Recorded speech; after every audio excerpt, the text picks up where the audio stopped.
राहुल गांधी को Patna high court से राहत की उम्मीद, मोदी सरनेम से जुड़ी याचिका पर 24 अप्रैल को होगी सुनवाई।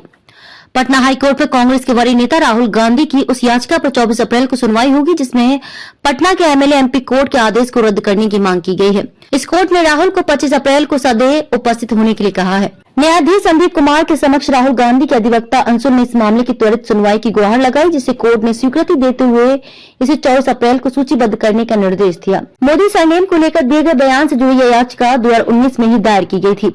आपको बता दें कि राहुल गांधी ने एक सभा के दौरान देश के प्रधानमंत्री नरेंद्र मोदी के खिलाफ टिप्पणी करते हुए ये कहा था कि जितने भी मोदी हैं वे चोर हैं। इसी टिप्पणी को आधार बनाते हुए भाजपा नेता सुशील मोदी ने 2019 में राहुल गांधी के मोदी सरनेम वाले बयान को लेकर कंप्लेंट केस दर्ज कराया था।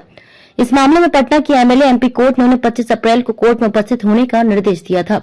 अगर हाईकोर्ट द्वारा निचली अदालत के आदेश पर रोक लगा दी जाती है तो राहुल गांधी को 25 अप्रैल को पटना के एमएलए एमपी कोर्ट में उपस्थित नहीं होना पड़ेगा। उल्लेखनीय है कि राहुल के बयान इन सारे चोरों का नाम मोदी क्यों है कि इस पर भाजपा के नेता पूर्णेश मोदी ने भी उन पर मानहानि का केस दर्ज करवाया था। इस मामले में 23 मार्च 2023 को गुजरात की सूरत कोर्ट ने राहुल गांधी को दोषी करार दिया था, जिसके बाद कोर्ट ने उन्हें 2 साल की सजा सुनाई। इसके अलावा कोर्ट ने राहुल पर 15,000 रुपए का जुर्माना भी लगाया। इसके तुरंत बाद राहुल गांधी की लोकसभा सदस्यता भी रद्द कर दी गई।